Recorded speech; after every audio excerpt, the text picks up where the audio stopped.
Hello, everybody. I'm your host, Henry Gallitt, and welcome back to Bring On the Entertainment here. I have probably the most special episode of my podcast ever because I have two very cool people here with me. I have, of course, my longtime collaborator, Trevor Norkey. How are you doing today, Trevor? I'm doing great. How are you, Henry? I'm doing really awesome. I'm also super hella nervous because the next person I'm going to introduce is probably a big hero of mine, and that, of course, is Forbes' very own Scott Mendelson. How are you doing today, Scott? I'm very honored to be on this very special episode. Does that mean we're all going to learn a very special lesson? Probably not, no.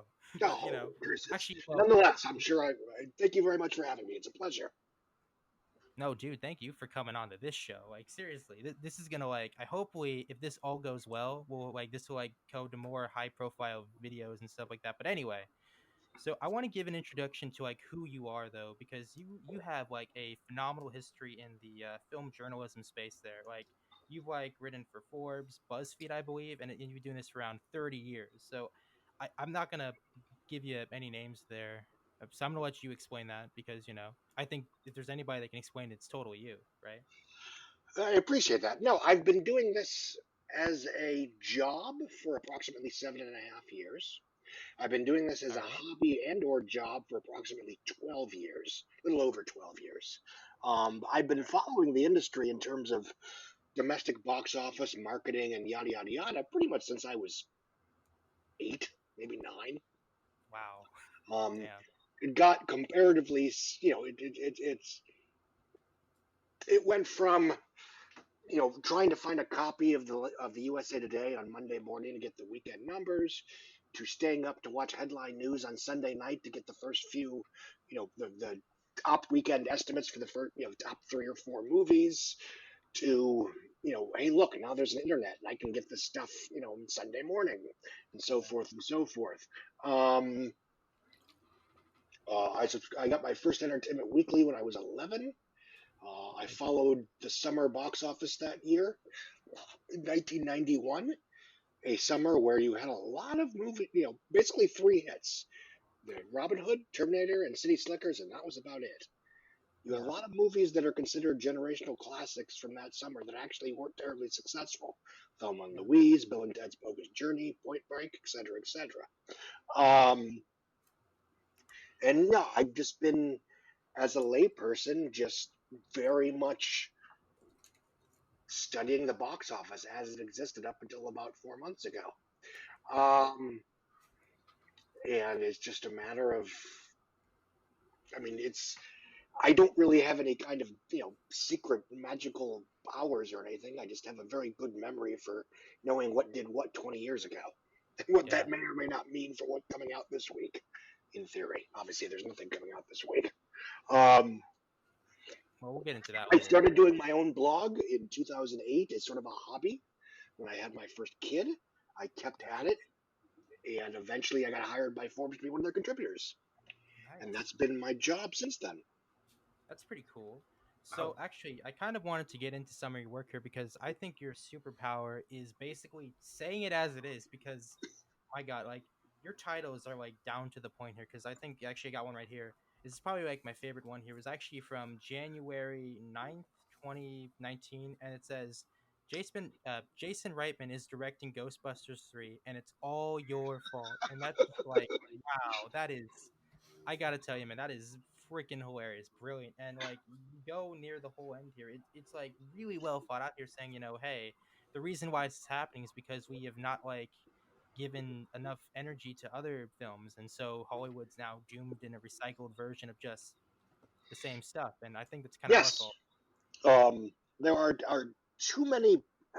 I don't want to be in my own pool, so to speak, but I mean, there is a presumption that Hollywood's a bunch of imagination-free copycats that want to do reboots and sequels and recycling and all that. And to a certain extent, that's not true.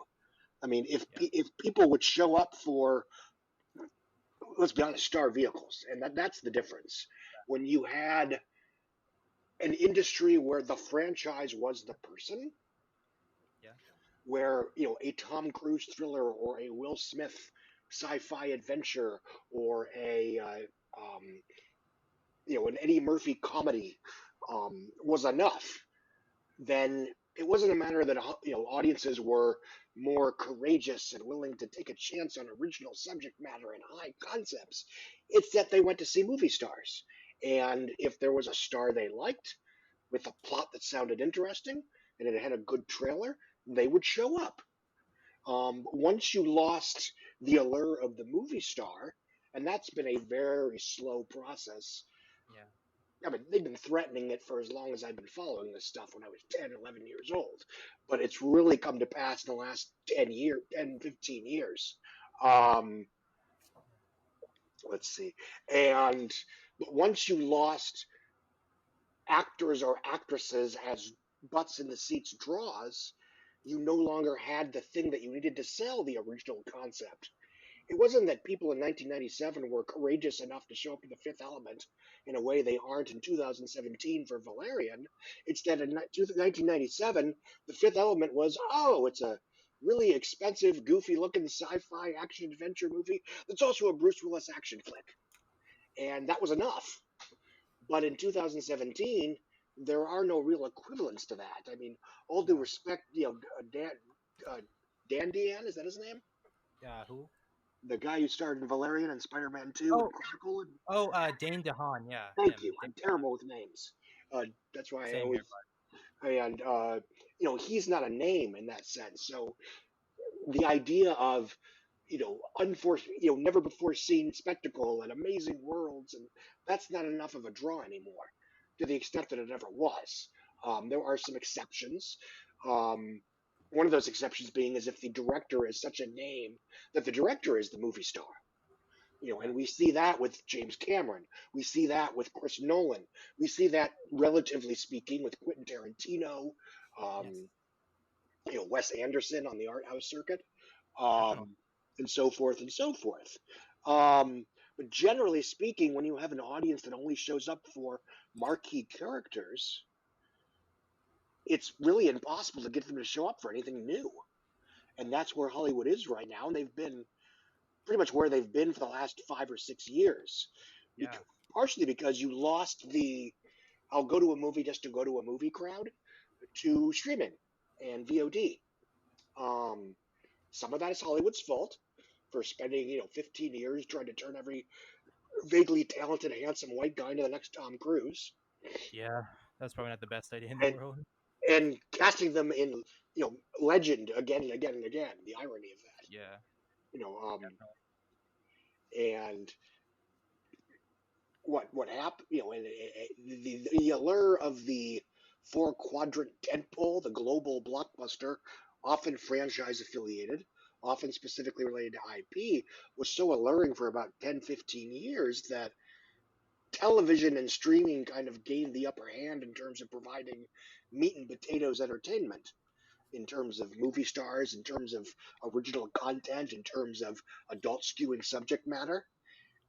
And as a side note, these shows could be nichey enough that they could be more diverse, more inclusive, more LGBTQIA friendly, in a way that a $200 million Hollywood movie that needed to be a hit in America, China, France, Russia, Mexico, etc., could not. Yeah. Um, and I, I'm I rambling, so I'm gonna let you cut in. Oh yeah, sorry about that. I would actually definitely agree with that because again, like so much has changed over this past decade. In fact, I think when like a lot of film historians look back, this is probably going to be the most transformational decade of the past 10 to 20 years because again, I think there's like this like very big shift in 2014 to 2019 because the only you could call say successful year of that piece of time was probably around 2015 because again you had like these big IP things like Jurassic World, Avengers Endgame, Hmm. Mad Max Fury Road and stuff like that, as well as like Ant Man, Mission Impossible. I mean, there were some like stinkers there, like Pixels, but and hell, even in that summer, you also had movies like Judd Apatow's Trainwreck, which did phenomenally well for the time, as well as Straight Outta Compton, other stuff like that. Well, as but the following year, like 2016, that's where we kind of saw Spielberg's like theory of like Hollywood sort of collapsing come true because again, like though you had like hits like Batman v Superman, Captain America Civil War, you also had these like very like huge bombs like Tarzan, BFG, Star Trek Beyond, which was like a very like rich IP in 2009, but then just like crash of a thud, which is like unfortunate because it was a really good movie. Same with BFG. But now we see kind of in 2017, 2018, 2019 were even better. In fact, I think 2019 was more of a sting because, Disney just kind of like ruled the summer. They're like, holy shit, like Endgame, the Fox merger, so much stuff happened. Like that is like dang. And even like Quentin Tarantino couldn't like match up to the Lion King. I mean, it still made money, but it was just like, ouch, geez, yikes. You know. Well, you got to remember to a certain extent, excuse me, Quentin Tarantino's Pulp Fiction couldn't measure up to The Lion King in 1994. Damn right. Um, it could beat Stargate, thank goodness. Um, yeah, 2015 was, in my opinion, the last gasp. Yeah. Um, and then, by 2016, that's when you started seeing the results of the demographic shift, where you had people that, unless it was something that they wanted to see in a theater, they would not go. You kind of lost the whole, hey, let's go to a movie to go to a movie. We'll drive to the theater and see what's playing. Yeah. Or uh-oh, the movie we want to see was sold out. Let's go see something else. Part of that was online ticket sales, frankly, but I think that's one factor among many, is that you didn't have accidental discoveries because you knew if the movie you wanted to see was sold out already. Um, I've always disagreed with Spielberg and Lucas. Yeah. They proselytized back in, I think, 2013, which is that the studios would have a bunch of tent poles that would basically crumble, and that would take the whole system down. Simplification, bear with me. Unfortunately, what we saw was just the opposite, which is where studios became so, the hits became so big that Yeah. studios could weather the storm of what otherwise would have been massive disasters. Yeah. Um, Disney looked at John Carter. Oh, whatever. We got Avengers on tap. No Yeah. biggie. 2015, they've got Avengers, Infinity War, Star Wars, Inside Out, which meant that arguably disasters like The Good Dinosaur and Tomorrowland were almost irrelevant. Yeah. Um, what happened was exactly I would argue the opposite, which is that audiences lost interest in everything except the big tentpole event films. Yeah. There were exceptions when you found something that was what I like to call a demographically specific event film, which is something where the obvious example being Get Out, Oh yeah, which definitely. you know to African American, to black audiences, it was an event film. Now, obviously, a film like that played to everybody because it was both universal and specific, and that's part of its appeal. Something like Crazy Rich Asians, yes, it was a generational event for Asian American filmgoers, but it was also the kind of romantic, big splashy romantic comedy that Hollywood kind of gave up on. And Yeah. with Netflix, picking up the slack, because frankly, of all the genres that Netflix has tried to approximate, I would argue they've had the most success with romantic comedies because they were never that expensive. They were Yeah. dialogue driven, they were star driven, they were concept driven. And whether you like them or not, some of them are better than others. Set It Up, The Kissing Booth, uh, uh, Always Be My Maybe, et cetera, et cetera. They were actually pretty close to the genuine article of what you would think of a conventional 1990s romantic comedy. They were kind of like the kind of things that Meg Ryan, Julia Roberts, or Sandra Bullock would star in back in the day. Um, and that's one of the reasons why they've been popular in a way that, initial viewership aside, something like Bright maybe hasn't been, or Death Note, or War Machine, or a lot of Netflix's attempts to approximate the conventional Hollywood blockbuster. They've got another one debuting tomorrow called The Old Guard with Charlize Theron. Oh I yeah, like it a dude. little That bit should. less than some people, but it's a lot of people, a lot of critics I know like it a lot more than I do, and it's worth watching once. Yeah. Um, but I'm curious how it's going to do. I mean, we all went crazy over Eurovision for a weekend, and then it was gone from the zeitgeist. Yeah. Um, Definitely. that's what happens with a lot of these streaming debuts. Um, Yeah. what I've noticed, frankly, and this is anecdotally speaking, Netflix announces some new show. Everybody writes about it. It's amazing. It's wonderful. Look at all these stars. Oh boy, why can't Hollywood do this? It comes out. The reviews are mixed negative because it's just not that good for any number of reasons. Um, it does decent viewership in its first season. The second season debuts a year later. Nobody talks about it. Nobody watches it, and it gets canceled. Yeah. And I this would cycle agree with repeats that. over and over again. And yet we give Netflix so much free advertising in terms of being the zeitgeist. Your Yeah, new Netflix obsession. Um, the greatest. I joke the greatest trick the devil ever pulled was convincing us that Disney and Netflix were rivals. yeah, You know, Intentionally or not, they became. kind of good friends. Yeah, because you had Netflix teaching the world that non-event films could wait until streaming, and then you Yeah, had Disney saying our movies are the kind of stuff that you have to see in theaters.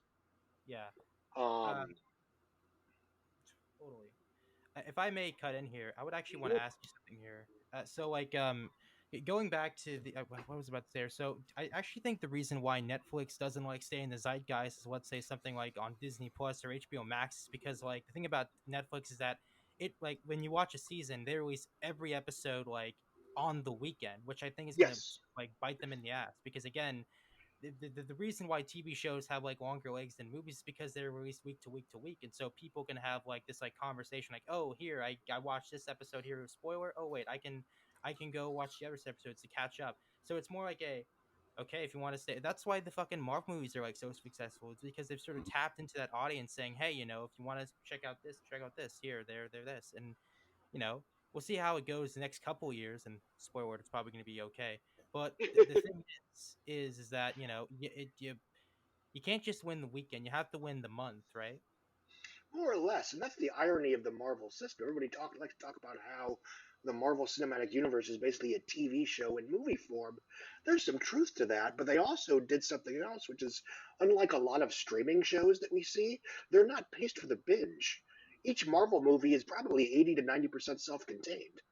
Yeah, Mhm. You get a full episode of adventure in all of those movies, and if you haven't seen all the other movies, you're still probably going to be okay. yeah, I think we like to obsess about all the interconnective tissue and the Easter eggs and, oh, what clues are this for Endgame? Usually the answer is no clues for Endgame because they're not going to give away the yeah, story.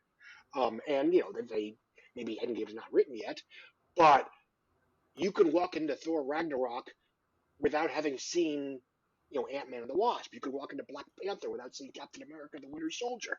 yeah, The what little connective tissue that a Marvel movie has to whatever the big event film last was, Avengers Endgame, or I'm sorry, Avengers Age of Ultron, Captain America Civil War. That was kind of an event episode. They give you the exposition. They give you a brief little flashback, and then you're on your way. totally. And that's, I think, a lot of the folks that were trying to copy Marvel's success over the last 6 or 7 years, 8 years now, they didn't realize that they put the horse before the cart. It was like a lot of the Lost knockoffs that began with a ridiculously complicated mythology Yeah, and expected us to care about the big mystery and the unanswered questions just as an abstract concept. yeah, When we cared about Lost or we cared about the X Files, it was because we cared about the characters and the extent that we cared about the big mysteries, it was how they affected the characters. Uh, absolutely. Fringe is a good example of one that got off on the wrong foot. I think the first half season, maybe less, emphasized the big questions and the big mysteries, and then Yeah. they pulled back and they made it a far more character driven show, and it ran for 5 years. Oh yeah, definitely. I actually Um, want to get Trevor's take on all of this here. So Trevor, I know I've like Yeah, left you out to dry for the last couple of minutes, but hey, like, do that's you all have right. any thoughts on this stuff here, bud? Well, yeah, I could definitely going back to the Netflix bit about how sometimes their shows don't have longevity. I think a big part of that is because uh, it doesn't give the viewer enough time to fall in love with the characters, and that can definitely apply to the movies too. But with a show that comes out in one weekend, someone will watch it in one weekend. Whereas if you make them wait a week, like Disney's been doing, it gains loyalty with the viewers and they become more invested. They have more time to think about it rather than them just thinking for a moment, what'll happen next, and then seeing what happens next. Uh, but I feel like that loyalty has helped a lot of franchises. Like it's a weird example, but I mean, if you look at like the Mummy movies, the third one, there was a third one, right? Well, I know the later ones, even the the second third one, one, yes. yeah, they are not great. Yet you'll watch them because you love the first one, and then you're like, all right, I'll watch the others too, I guess, because Yeah, Because you like the characters. yep. And that's why the third one, nobody rewatches that one because Brendan Fraser's the only one that came back, other than I think John Hannah. Hmm. Um, you like the characters and the actors who played them. You like the specific cinematic variations of those characters. It's Brendan Fraser's Rick O'Connell. It's not Um, Brendan Fraser. and that's, not to bring it back to Marvel, but it's what they did was they didn't just bet on the abstract concept of, hey, it's Captain America and Hulk and Iron Man rubbing elbows. It's these specific versions of these characters that you know and like interacting with each other in a way that is entertaining. Um, Definitely. DC films eventually, got, they're doing fine now, but I think they put too much faith in the abstract concept of the mere idea of Batman and Superman hanging out together, and then Wonder Woman showing up at the last minute, or the Uh, mere idea of, hey, look, it's the Super Friends. yeah. But they were abstract concepts because we either barely knew these people or had very mixed feelings about them. Yeah. Because it was a new Batman. Yeah, Definitely. you had a new Batman who was Def- introduced as, you know, dark Batman, and that's as valid an artistic choice as any. But that's your introduction to that version of Batman. He's not necessarily you want to see hanging out with the Super Friends. yeah. Um, Had it I been, kind of wanted and to get your had it question been, of something here, actually. So speaking of the DC films thing, I know I've actually like mentioned this in a lot of my other episodes here, but I wanted to get your take on this whole Ray Fisher like going out, just basically throwing Joss Whedon under the bus. Basically, like he came out and saying Joss Whedon's a prick, like he's a real prick, and like I'm just going to speak in very hypotheticals because obviously I don't know what happened. okay, fair And enough.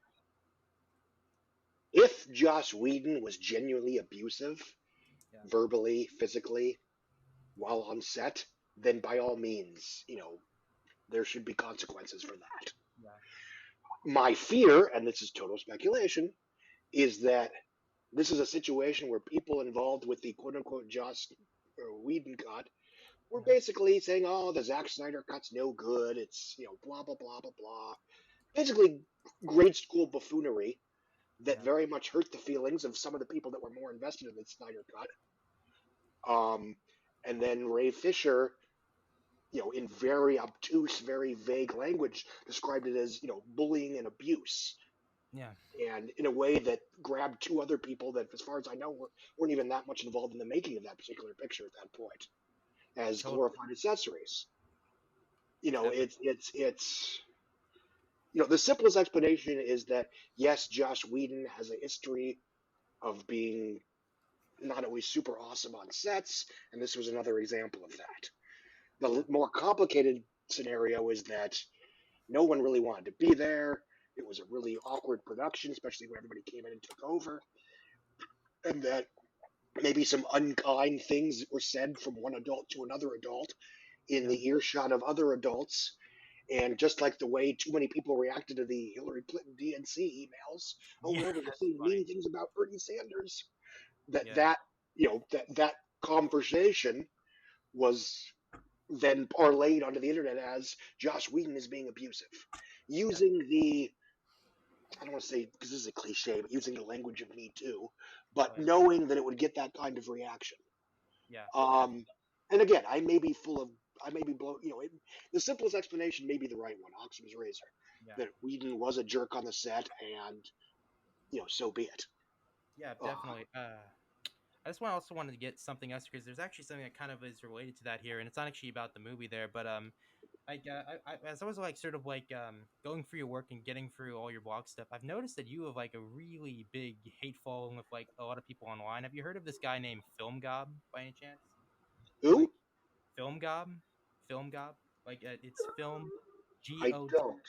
Okay, so like this, I don't know. He like I think it's I think this is sort of something I think this is like a theory of mine, but I feel like there's this like the reason why a lot of big franchises have sort of like been losing interest as of late, like especially like Star Wars, DC, and probably even Marvel, is that I think some of the fandoms have just become really, really awful. Like just yikes. Like they're like sometimes when I watch a Star Wars movie, it's like, geez, am I gonna be lumped in with these people over there? I mean, it's not all of them, but I feel like that kind of like loses the sheen off of these like franchise films, and I think like people like Film Gob, who I don't know his real name in real life, is sort of like contributing to that. I think this erosion or world class bullshitters, geeks and gamers, who I'm actually having a writer who's formerly on there on an episode soon. Plug there. But yeah, I think there's also a part of that as well. But I could be wrong on that. But Oh, yeah, yes and no.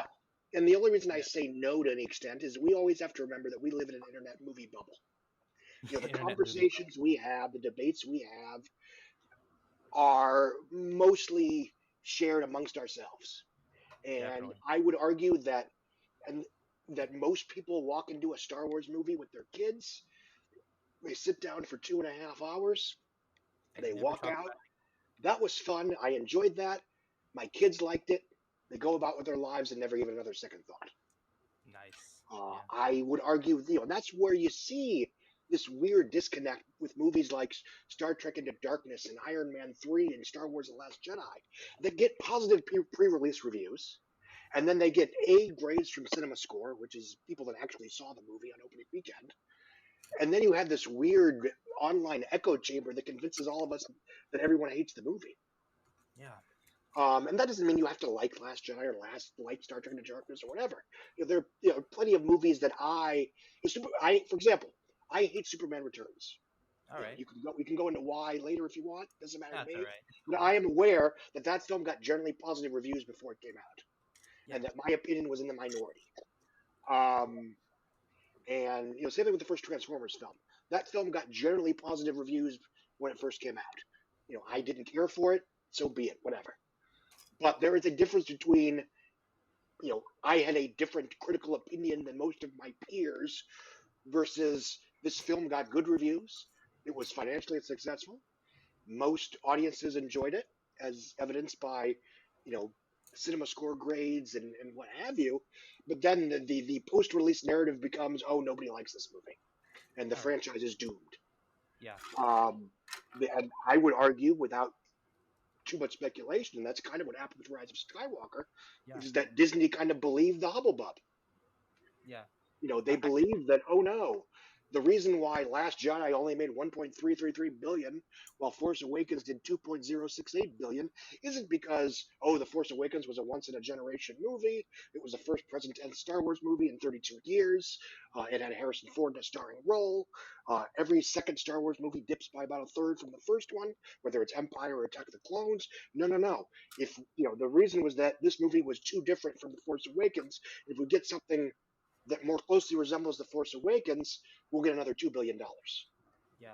And Trevor, do you have like some stuff in there about the Rise of Skywalker, J.J. Abrams not having a good time in there as well? Did you actually have something about to No, say about that, Trevor? there were a lot of rumors that J.J. Abrams just wasn't super happy with that movie because, like, Mm-hmm.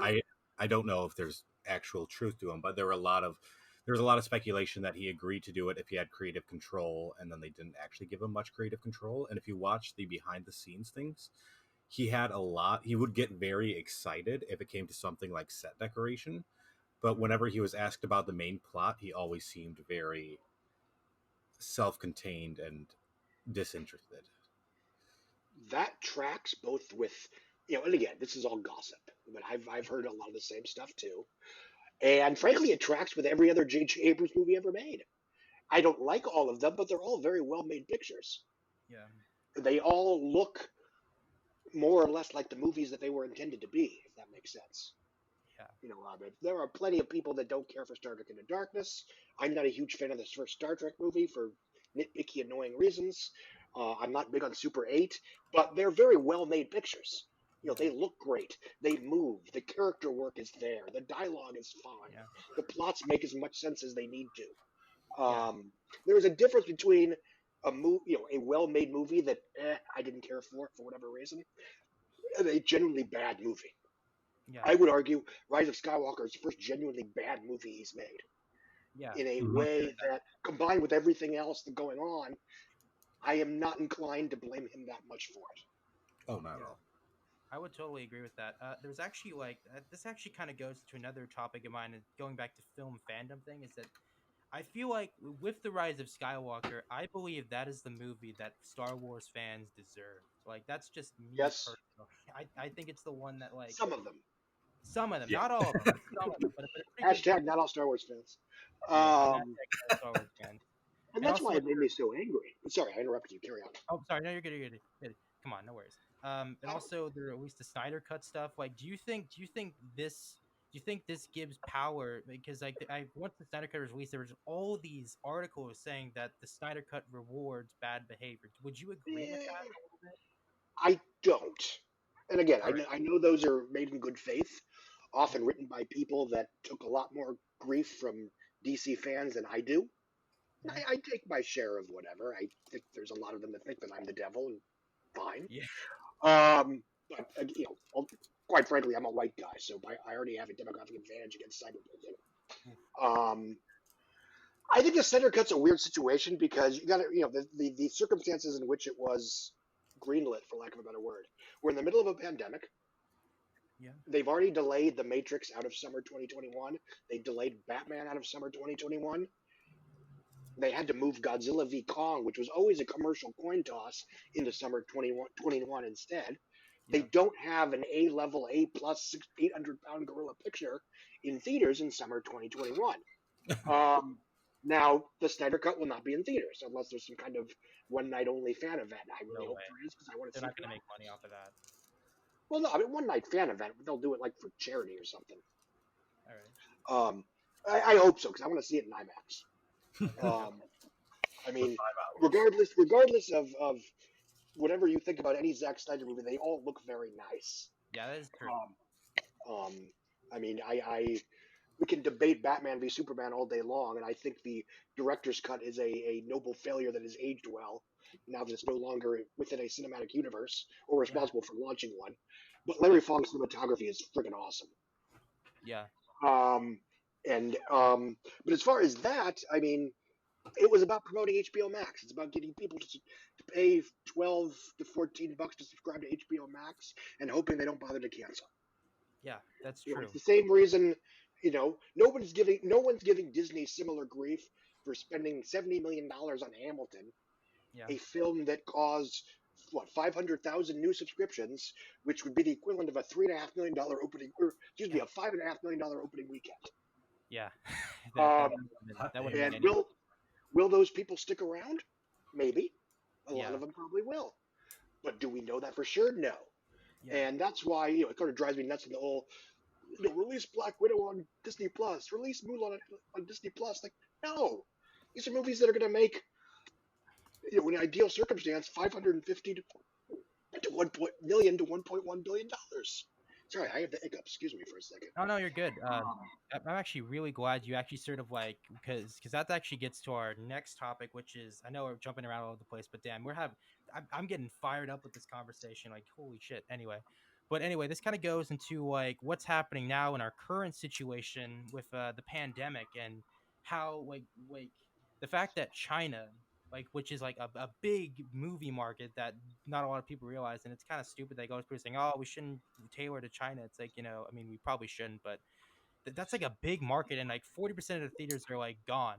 So, do you think like how do you think they will perceive to like release films, and do you think theaters will be a thing of the past in like 5 to 6 years?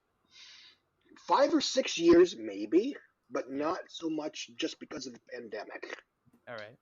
Uh, the darkest timeline scenario that I've been, the end is near on the street corner for about 6 years, or 4 years, excuse me. The idea that modern movie theaters can become like video game arcades. Yeah. The 80s, early 90s video game arcades, you went to play video games. Yeah. And if you happen to own a Nintendo or a Sega Master System, you had you could buy Double Dragon on Nintendo, but it wasn't as good as the one in the arcade. You could buy Teenage Mutant Ninja Turtles, the arcade game, but it wasn't as good as the one in the arcade. Yeah. By the time the Super Nintendo and Sega Genesis came around, you started seeing adaptations that were about 90% as good. Mortal Kombat 2 was basically the same game. Ninja Turtles Turtle in Time was basically better than the arcade game. It had like 2 extra levels. Um, to use those goofy examples, by the time the next generation after 16-bit came along, the games that you could play on your home consoles were superior than most of what the video game arcade could offer you. And what happened almost overnight is video game arcades became basically a place for either nostalgia, where you had, old 80s, 90s games and pinball, or immersive experiences like shooting games and driving games and virtual reality games that you could not possibly approximate at home. Yeah. And with the death of the mid-budget studio programmer as a viable theatrical option, and Yeah. that's the short version of what's been going on, because everybody stays home and streams it, and then they Yeah. wonder why Hollywood doesn't make movies for grown-ups anymore. Exactly. Um, I see movie theaters as being a place where you see the biggest of the big tentpoles and event movies, where you can't theoretically approximate it at home, even if you have a decent home theater setup, and everything else either goes straight to streaming, straight to VOD, or maybe they'll play in some kind of prestige theatrical release for Oscars or whatever. Yeah. Now, that's always been my fear, and the pandemic is, I would argue, only quickening the process. Yeah. But right now, we are still in a situation where there are movies on the docket, either already finished awaiting release, Yeah. in some kind of production, or in pre-production. But they Yeah. will get made. Definitely. Mission Impossible 8, Fast and Furious 10, Jurassic Park 3. So for in the Marvel movies, the DC movies, Yeah. those are films that are expensive enough that they absolutely require the theatrical Yeah. marketplace in order Absolutely. to make money. But Definitely. here's the thing: a lot of those franchises are coming to a natural end. Yeah. We don't know what's going to happen to the James Bond series after Daniel Craig is done. I will assume James Bond will return, but we don't know that for sure. Um, the Mission Impossible series is allegedly ending after Part 8. Yeah. Yeah, sure, it may get some kind of spin off, whatever, but right now, the Mission Impossible series is Tom Cruise as Ethan Hunt with that specific cast of characters. It's not just Mission Impossible as an IP. Once True. they're gone, I would argue much of the appeal goes bye bye. Yeah. Um, the Fast and Furious franchise that's allegedly supposed to wrap up at Part 10. No. Jurassic World was supposed to end the franchise. Now we're told it's not. Yeah. And I certainly understand. I mean, that thing's a cash cow. It's the most profitable in terms of rate of return of any tentpole franchise in existence. Totally. Um, but once those franchises are done, Yeah. and because we Hollywood has had so little success launching anything new on that scale since the end of the Hunger Yeah. Games, Yeah. you're not going to have that many franchises that need a theatrical marketplace. Yeah. I would agree with When you that. get to a point where something like Knives Out can cost $40 million and can pull in maybe 100 million worldwide, 150 worldwide on Yeah. VOD and streaming, game over.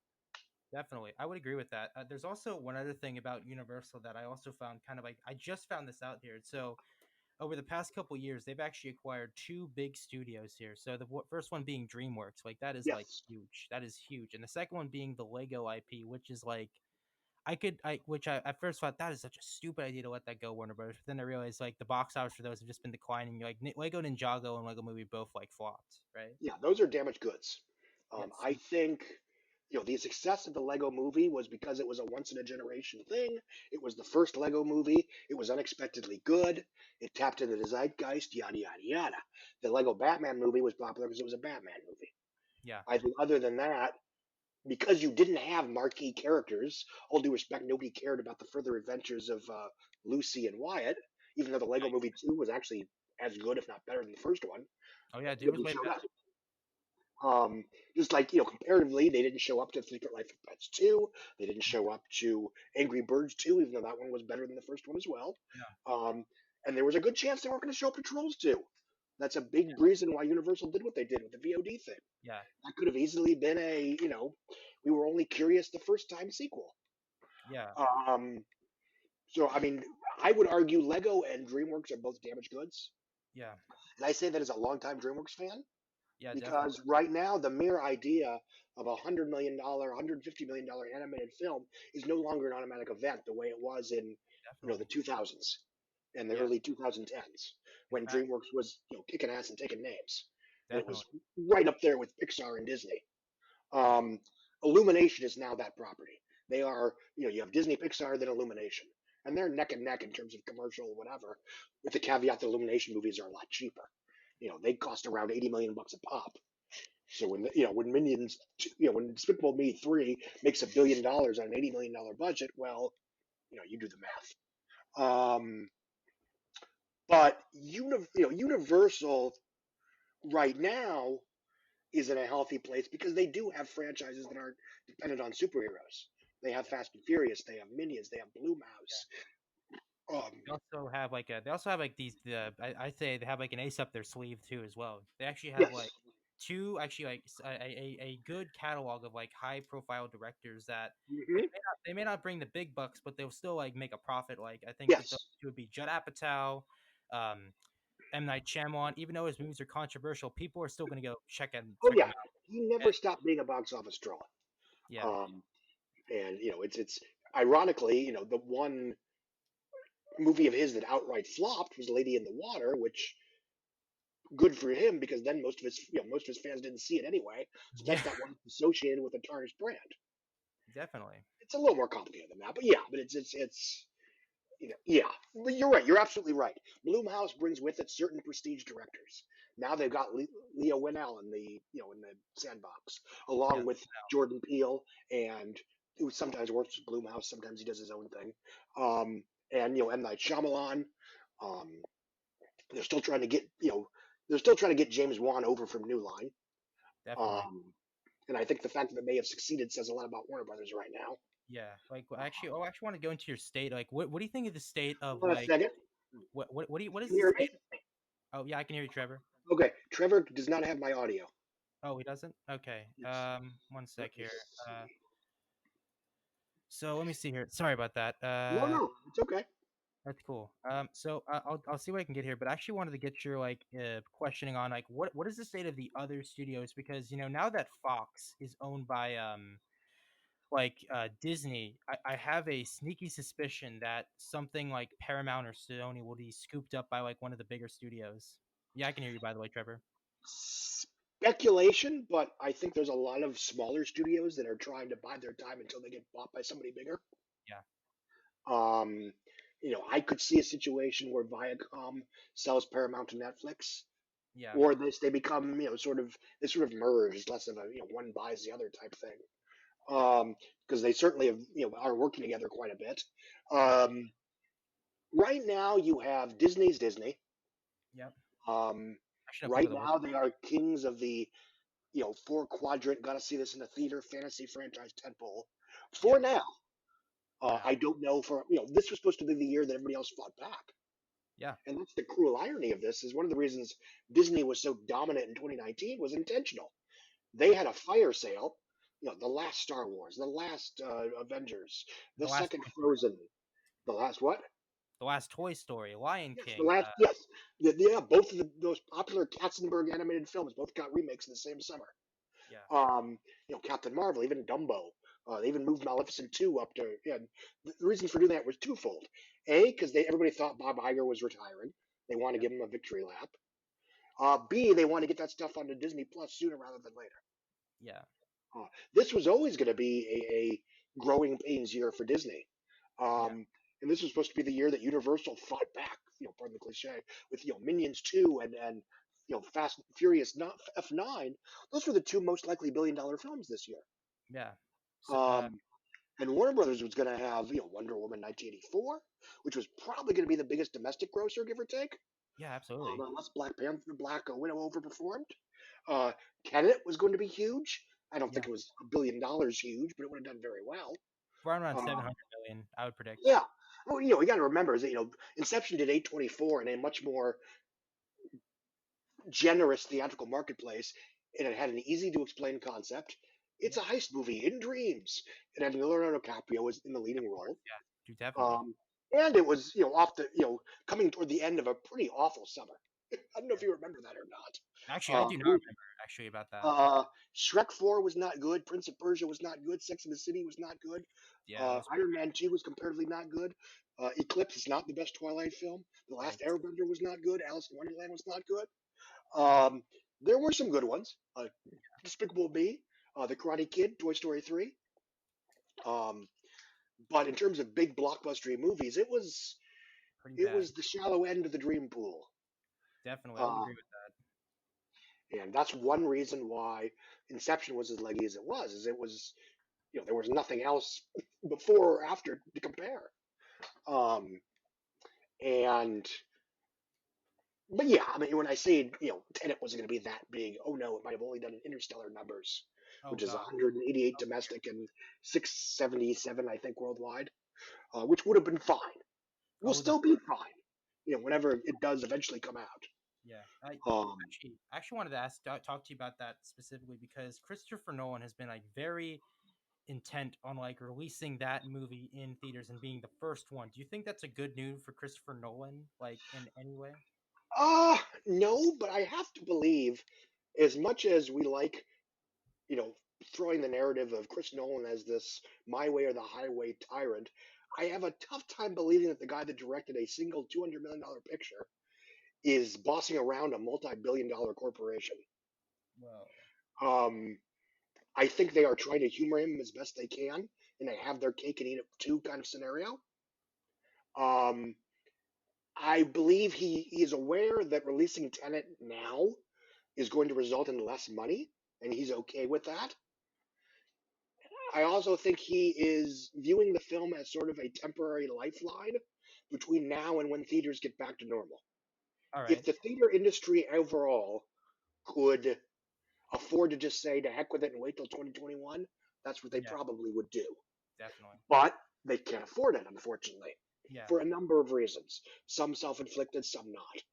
yeah. Um, The so AMC they're thing. trying to play this weird game where, they want to release movies that will actually make money in 2020, but they know it's not going to be super safe, or Yeah. maybe it will. I mean, it's. I'll be honest, we don't know. Maybe I may, and this may be me over optimistic. Um, Yeah. But it's entirely possible that everyone goes to the movies and it's social distance seating. Everyone wears a mask, doesn't take it off. Everybody washes their hands and uses the Purell, and nobody exchanges cash with anybody else. Yada yada yada. And theaters are about as safe as any other activity that people are trying to do right now. Yeah. The caveat to that is what can't you do when you're wearing a mask for an entire feature? Yeah, what can you do? Like, I mean, I knew like, I mean, I live in Washington, and though we kind of follow the procedures there, I still have a couple of jackasses that I know who are just like not going without masks, and like, from like one of them like sneezed on me, and I was like going to Starbucks. It was freaking Mm-hmm. hilarious. Yeah, can I hear you, Trevor? Got it, everyone. I don't Oh wait, hear anything. oh, you don't hear anything? God dang it. Well, I hear you. Oh, what? Dang it. All right, so If you need to pause, that's okay. oh, no worries, it's cool. Okay. Dang it. Okay, we're doing so well, and then it just. Again, if you need to take a couple minutes, I'm around. Oh, you're cool, bud. That's cool. But I actually wanted to ask you another question here. So, like, because like out of the three big studios, I would say the three big hitters are Warner Brothers, Disney, and Universal. Who Yes. who do you think's gonna actually like survive the clash, like of those three? Because I know Disney will, but who can like go up against Disney? Like, because I for the longest time I thought it'd be Warner Brothers, but it was like DC. But then I realized, like, holy shit, like a lot of their like franchise numbers, like Fantastic Beast, what other ones they have? DC, I don't measure up too much, and hell, even like Blade Runner 2049 and Mad Max, like both prestigiously great sequels, just It costs too much. they like fall flat on their Um, face. Yeah, um, Warner Brothers had an incredible 2018 slate. oh yeah, I they was did. incredibly optimistic for them in 2018 because they had, for one thing, they had an Aquaman movie that made $1.1 billion, Yeah, um, which is the cosmic punchline of the entire first act of the DC film that's story. hilarious. That's so funny. Um, But they also had a bunch of non-franchise and one and done event films that actually were very successful. A Star is Born, Yeah, The Meg.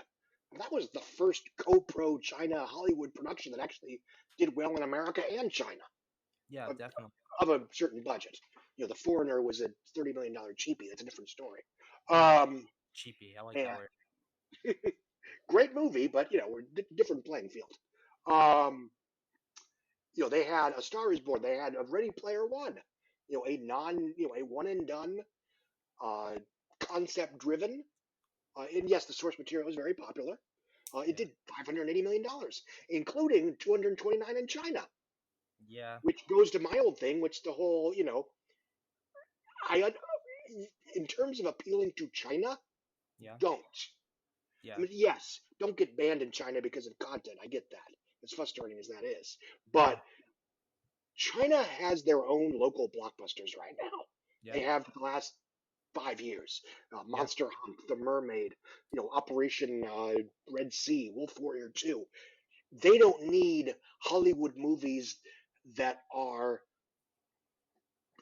biometrically engineered to appeal to Chinese moviegoers.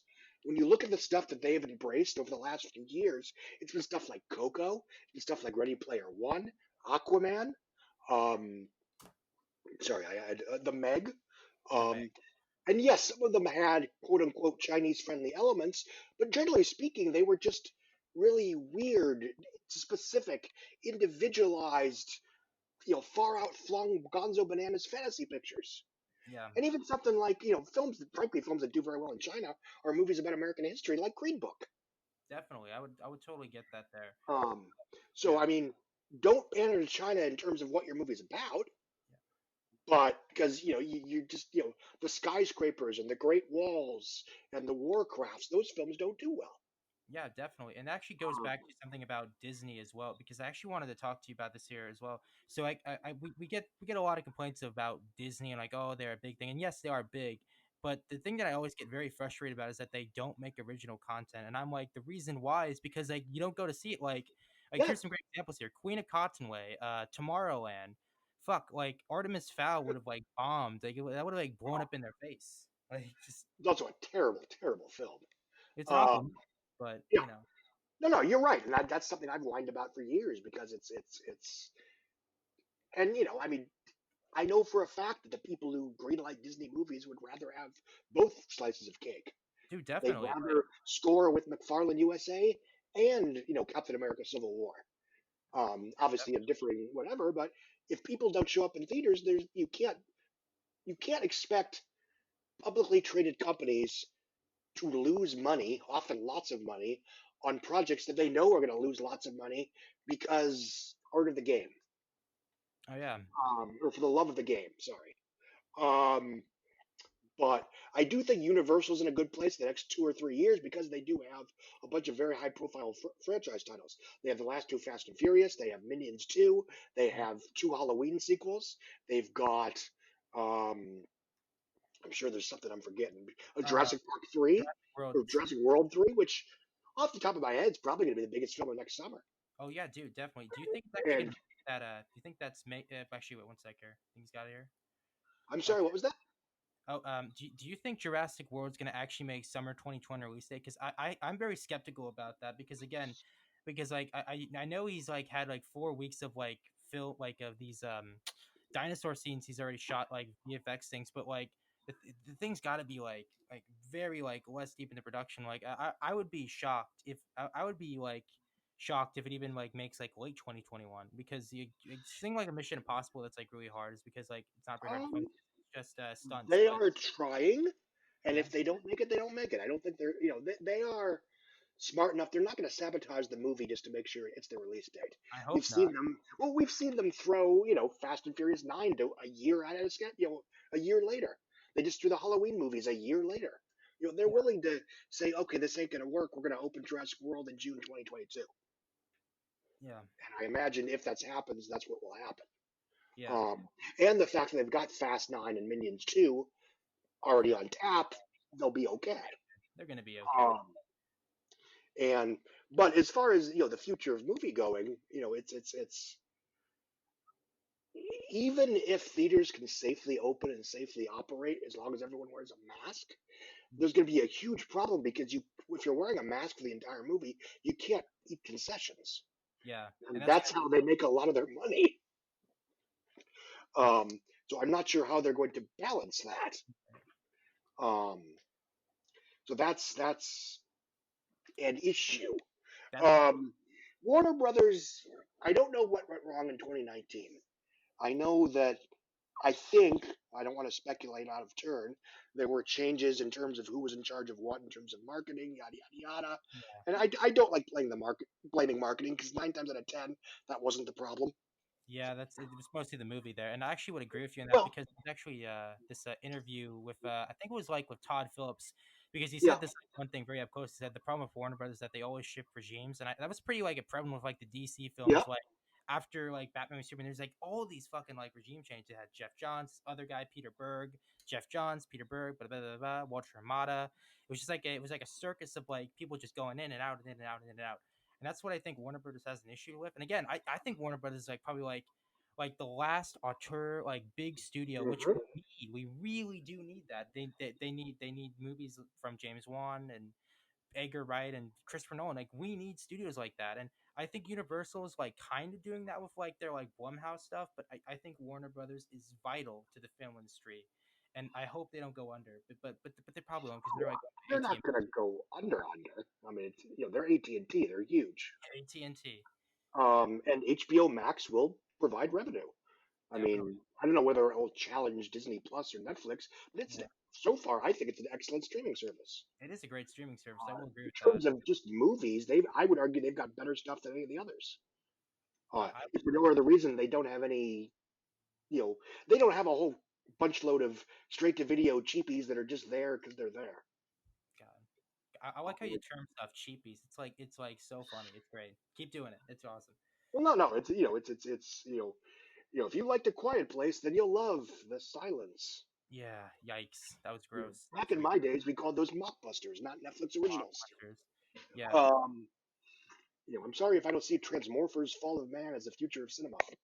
Yeah. Um, Actually, didn't Arkham Asylum like declare bankruptcy a couple of like months ago? Like, cause like I don't know. cause like they gotta but first of all, like it's not a good sign when like the owner of that doesn't like disclose like his actual name. It's like he's like under this like it's actually like a real thing. It's like really crazy there. But I was actually maybe gonna do an episode on like the history of like of Arkham of Asylum productions and stuff like that. But yeah, I do agree with you on like a lot of these like mockery type of blockbusters things and sort of like how the industry is gonna shift there. So and actually I wanted to go into like another topic here before we like head out here. So like the thing was that there was actually like in the time of like 2014 to 2019, there's actually been two new big competitors that I think are really going to do some serious damage to. I think they're going to probably be the new Paramount and Sony. I think those two are going to be Amazon and Apple. I really, I have to believe that they just have so much money. It's like they have like a thing I call "fuck you" money. Like so, Yeah, even if like movies fuck, even yeah, if movies fall, they're going to be fine. Like the yes, Hound is need to make money, but it's for prestige and stuff like that. So like Netflix, yes, it's like a paper tiger, right? yeah. They're not investing $200 million in that Scorsese serial killer founding the CIA movie to make money. Yeah, Um, and it's you're right, especially in terms of streaming.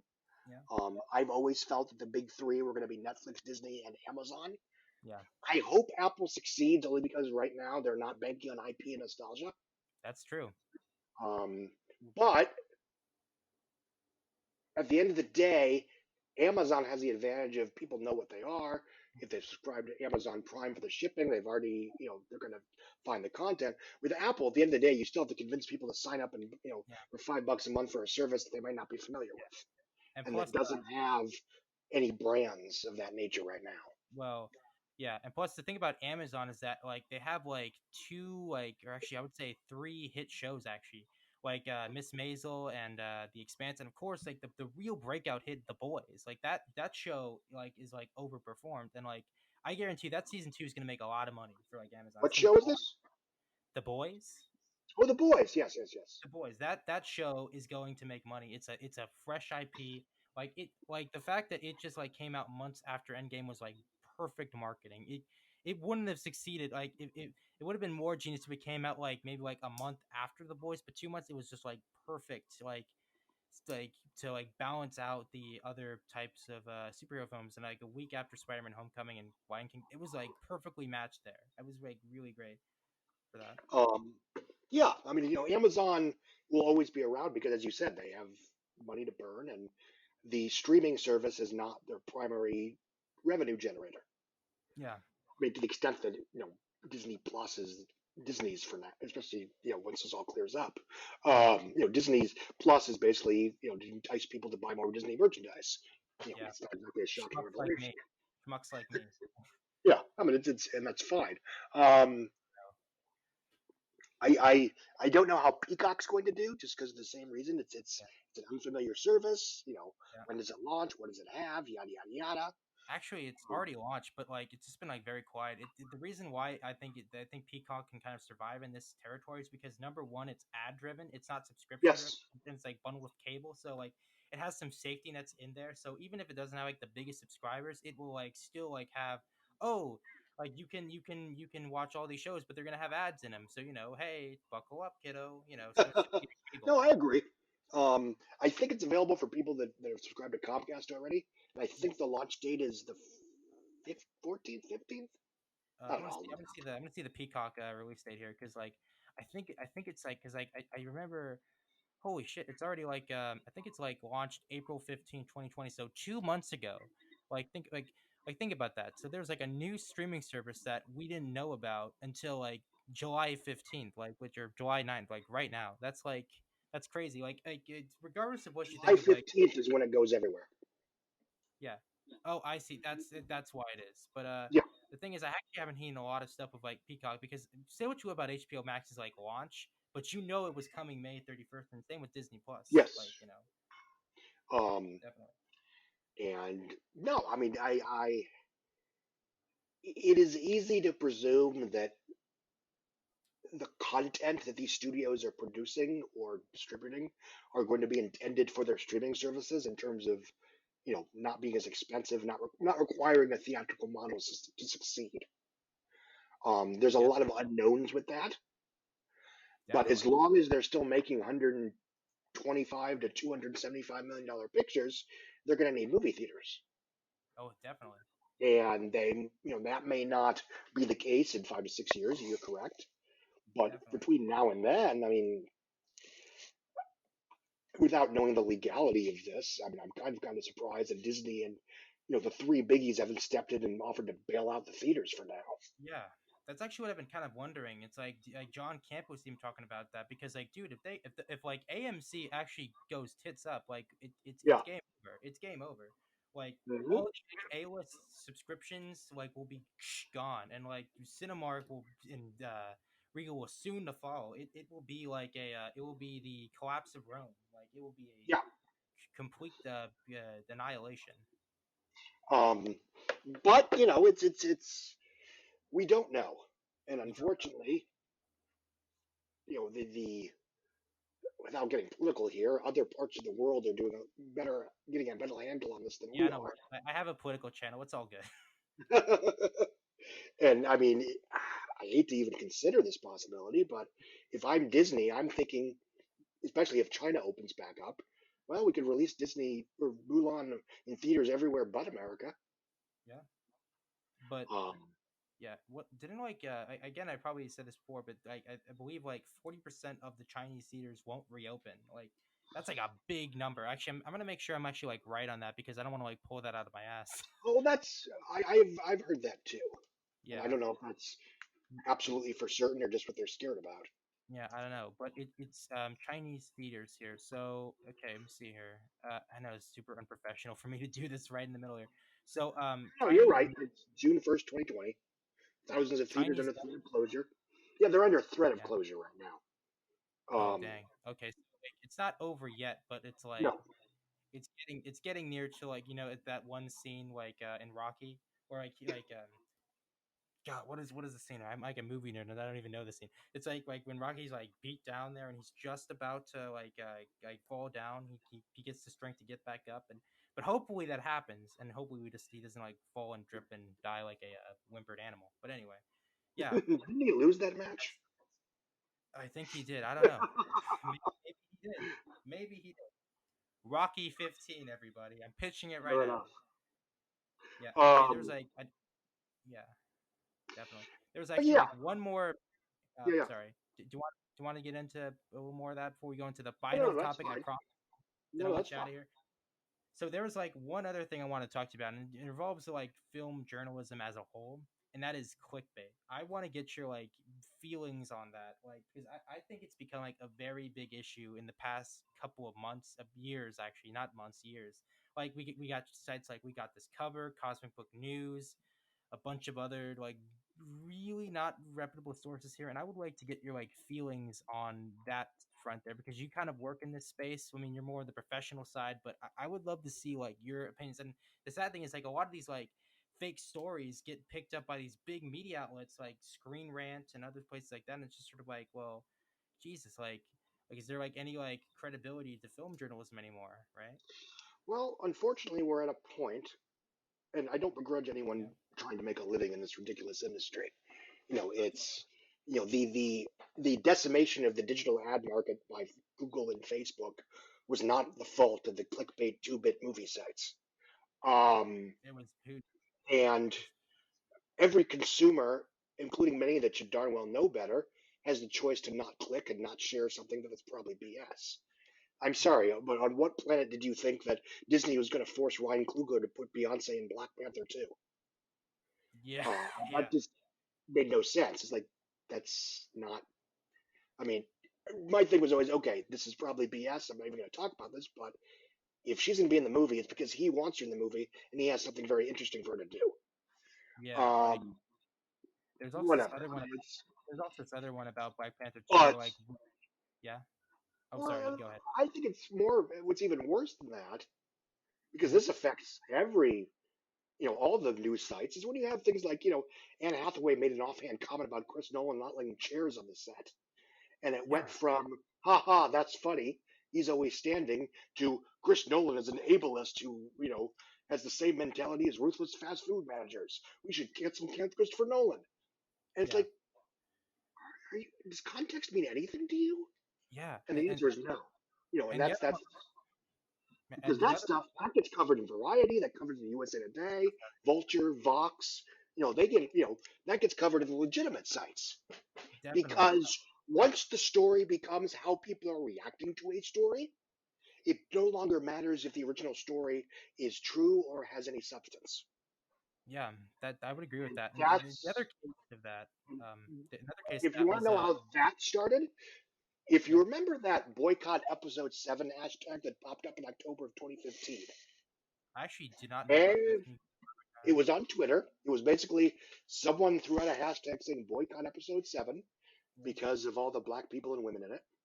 yeah. Gross. Everybody and their mother jumped in and covered it. They all, they all offered their perfect responses and their clapbacks and their whatever. And Yeah, it turned out that it was basically 2 or 3 online trolls who did that for the sole purpose of seeing if they could create if they could create a viral moment. yeah, And 96% of the online conversation about boycott episode 7 was people condemning boycott episode 7. yeah. I got that. And Uh, aside from the singular absurdity of that, what it taught the media was that, again, if your story is how people are reacting to a story, it doesn't matter if the original story is true or valuable or is relevant in the context, yeah, because your absolutely. story is blah blah blah said B, and people have opinions. Yeah, definitely. I think a great example of that was the whole Martin Scorsese thing back like Yes. last October. That was like crazy. People were like taking this guy's words out of context, like, oh man, he hates Marvel movies. He hates people that he hates Well, people that like this. And that's not true. Like he just well, doesn't like. that's a weird example because if you read the interview, the interviewer Yeah, asked a perfectly valid question about, hey, you do a lot of motion capture. Marvel's been doing a lot of motion capture. What are your thoughts on that? And frankly, it turned into, you know, Scorsese answered in the way that he did, basically saying that he doesn't like Marvel movies, simplistically speaking, doesn't like which Marvel movies. He thinks they're theme park attractions, and then it all went wild. I felt bad for the journalist that did the interview because he wasn't trying to fan the flames. But yeah, he's once Scorsese said that, it sure as hell was going in the interview. yeah. That's Um, I don't know. and I think a big problem in terms of how the media runs these days, and again, I think it's a symptom of a larger problem in relation to how online sites make their money, which is that everyone is commercially and financially obligated to presume the worst possible intent and the worst possible motivation of anything that anybody is caught saying in any context. Oh yeah, definitely. Um, and we are also required to assume that anytime anyone says something, It said completely serious, while standing on a soapbox, delivering a passionate screed while James Horner theme music plays in the background. Yeah, and it's just not true. So Like, it has to be absolutely serious. Of course, Bradley Cooper believed that he failed himself by not winning an Oscar because he's an entitled white man who thought he deserved an Oscar, not because somebody asked him a question about how it felt to not get nominated for an Oscar, and he said initially he felt that he had failed because he had let the studio down. Now, is he correct to feel that way? Probably not. But again, he was saying that's how I felt, right or wrong. I am answering your question. You asked me, how did it feel to get not nominated for an Oscar? This is my response. This is how it felt. totally. Well, Um, I would definitely agree with that. Like, again, like I feel like it's like I feel like people just look at a headline and think, "Oh, did he means this?" When it's really just when you like yes. read the context, it's like that's not it at all. It's just I don't know. Like it's always just so frustrating to me, and the fact that it And keeps like happening every couple of months, like the whole thing of Simon Pegg, like back in yeah. 2015, it was like, oh, it's not my thing. That was like from an interview back from 2011. That was like four Yeah. years ago, and now it just popped up. It's Well, crazy. that's the other thing. Is like now we're talking about the director's cut of Batman Forever. Yeah, I like read that Warner Bros. screenplay in 1997. Those Yeah, deleted scenes have been available on the DVD since 2005. yeah, it's so This crazy. isn't new at all. And having seen those scenes and having read that screenplay, it's pretty much the same movie. It's just it's a little there are some scenes that are slightly more serious that were cut out because they were worried that Batman Returns scared everybody. Absolutely. Simple as that. I know it's Um, crazy. That's the issue of clickbait. It just like it yeah. hypes up stuff that's really just not that like thing. And also I think another one was I think there was this other interview of like Anthony Mackie, I believe. Like it was like a Yes. couple like weeks ago where he was talking about Oh yeah, yeah. the Marvel stuff. And I think he's kind of right on that. I mean, as somebody that like knows people that work at Marvel, I could see some stuff about that. But I don't know. I feel like people just said, "Oh, Marvel is race," and it's like that's not Well, entirely then. oh, I was thinking he basically said the way that it is shot and produced and the feeling on set and the quality of production value made it feel like a 6 hour Marvel movie. And Right. of course, everybody responded as if he said, "Oh crap, it's going to be another 6 hour movie instead of a TV show." Wah, wah. Yeah. Oh wait. And I mean, it might be that, but that's not at all what he was talking about.